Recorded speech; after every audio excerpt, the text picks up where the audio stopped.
तो चलिए सबसे पहले आप सभी लोगों का हम स्वागत करते हैं अपने इस चैनल में। ठीक है, तो आज हम लोग देखेंगे एक बहुत ही इम्पोर्टेंट वैकेंसी जिससे लोग पाने के लिए अपना जी जान लगा देते हैं, वो है एसएससी जेई।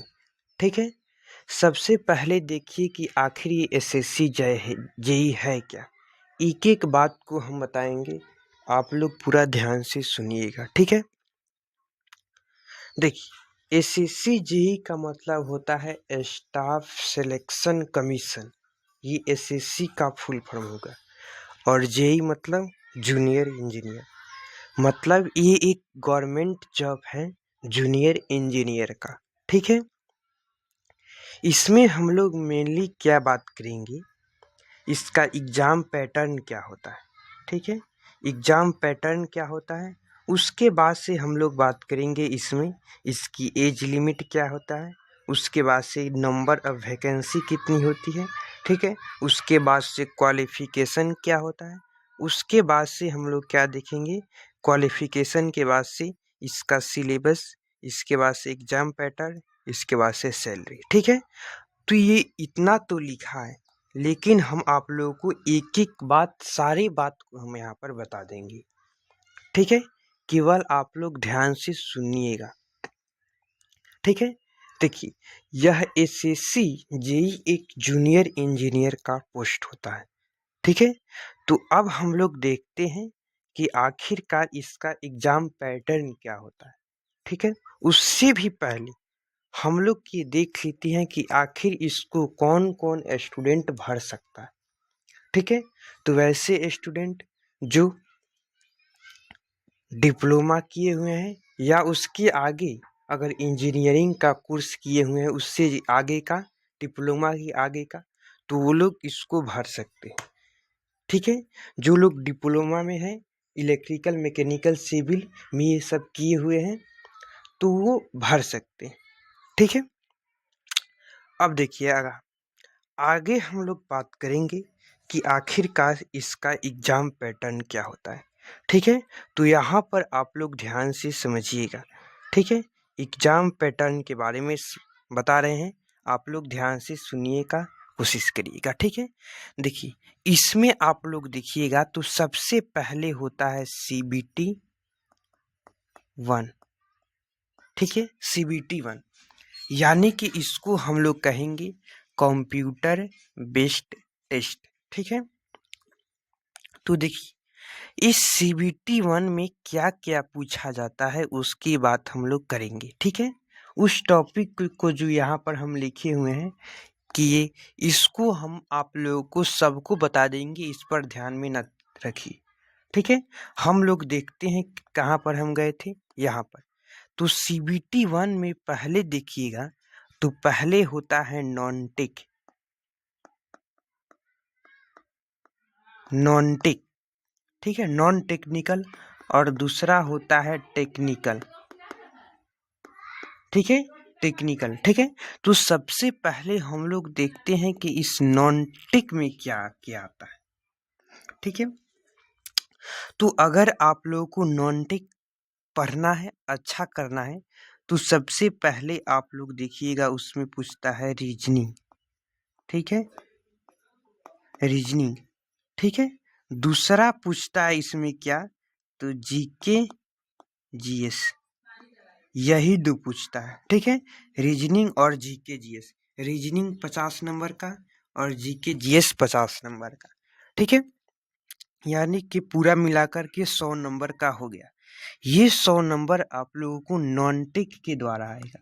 ठीक है, किसके द्वारा, तो नॉन टेक के द्वारा। अगर आप लोग इतना अगर बात को पढ़ लेंगे तो आप लोगों को कितना आएगा, 100 नंबर। उसके ये CBT 1 ही आप लोग इसको देखिएगा तो ये 200 नंबर का पूछता है। तो 200 नंबर में से 100 नंबर तो हमने बता दिए, यहाँ पर आ गया। उसके बाद से 100 नंबर का टेक्निकल पेपर होता है, जिसमें आप लोग अपने अपने ब्रांच के हिसाब से आप लोग देखेंगे। ठीक है, तो ये 200 नंबर का मार्क्स क्लियर हो गया। कि पहले 100 नंबर में नॉन टेक्स्ट में से रीजनिंग हो गया, जीके जीएस हो गया।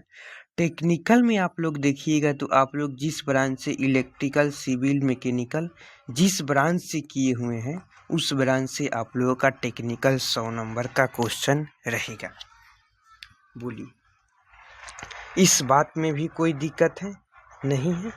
अब हम लोग अगर CBT 1 को जान गए हैं तो अब हम लोग चल जाते हैं कहाँ पर? CBT 2 पर। बोलिए, क्लियर है? CBT 2 में भी आप लोग देखिएगा तो इसमें भी 200 नंबर का रहता है, ठीक है, इसमें से भी 200 नंबर का होता है। लेकिन यहाँ पर ध्यान से देखिएगा तो इस CBT 2 में भी 200 नंबर का रहेगा और वो पूरा 200 नंबर आपको चल जाएगा किसमें? तो टेक्निकल में, टेक्निकल वाला में पूरा 200 नंबर कहाँ पर चल जाएगा? तो इस टेक्निकल वाला में चल जाएगा 200 नंबर। यानी कि जो भी आपका ब्रांच रहेगा उसी से रिलेटेड आप लोगों का 200 नंबर का पूछा जाता है, टेक्निकल वाला। क्लियर है बात? उसके बाद से ये तो आप लोगों का हो गया कि किस प्रकार से इसका क्या क्या एग्जाम होता है, किस प्रकार से पूछता है, सिलेबस वगैरह, ठीक है।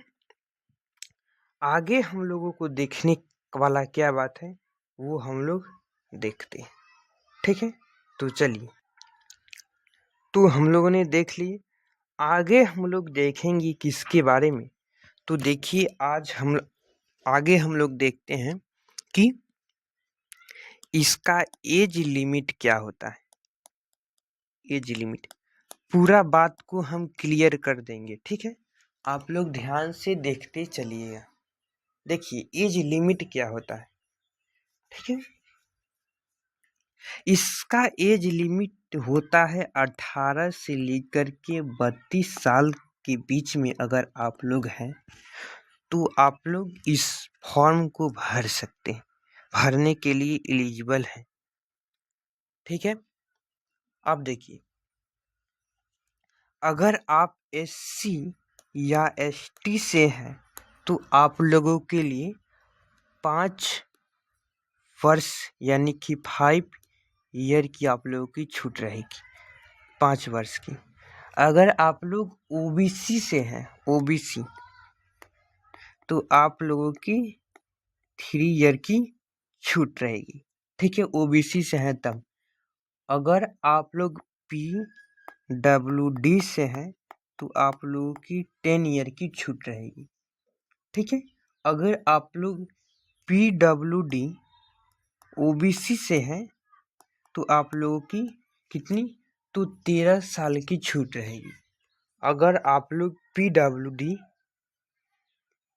SC ST से हैं तो आप लोगों की 15 साल की छूट रहेगी। ऐसे में जब आप लोग फॉर्म भरिएगा तो वहाँ पर पूरा आप लोगों का नोटिफिकेशन आएगा तो उसमें आप लोगों का पूरा मेंशन रहता है, ठीक है। तो वही हमने चर्चा की किसके बारे में? तो एज लिमिट के बारे में, ठीक है। चलिए, अब हम लोग यहाँ पर देख लेते हैं कि इसकी नंबर ऑफ वैकेंसी कितनी होती है, ठीक है। तो लगभग मान के चलिएगा, ठीक है, लगभग। ऐसे में तो एक्चुअली हम नहीं बता सकते हैं, लेकिन आप लोग देखिएगा कि 1000 के अप्रॉक्स में आप लोगों का प्रत्येक साल इसका वैकेंसी आता है।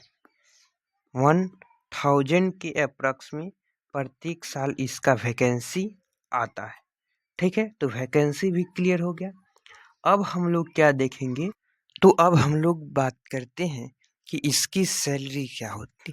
तो अगर आप लोग ये पूरा अगर एग्ज़ाम को कंप्लीट करिएगा, पास करिएगा, डॉक्यूमेंट वेरिफिकेशन होगा, उसमें भी पास होइएगा, तो आप लोगों को 40,000 प्लस आप लोगों की सैलरी मिलती है, ठीक है। 40,000 प्लस आप लोगों की सैलरी मिलती है अगर आप लोग एग्ज़ाम को पास कर लेते हैं तब, ठीक है। एग्ज़ाम पास करिएगा, उसके बाद से डॉक्यूमेंट वेरिफिकेशन होगा, मतलब पूरी प्रक्रिया पार करने के बाद आप लोगों की सैलरी कितनी हो जाएगी? अगर आप लोग ज्वाइनिंग करेंगे तो 40,000 के ऊपर रहेगी, ठीक है, तो दोस्तों इस वीडियो के लिए इतना ही। मिलते हैं हम लोग अगले वीडियो के लिए। अगर वीडियो पसंद आया होगा तो लाइक और सब्सक्राइब ज़रूर कर दीजिएगा। Thank you.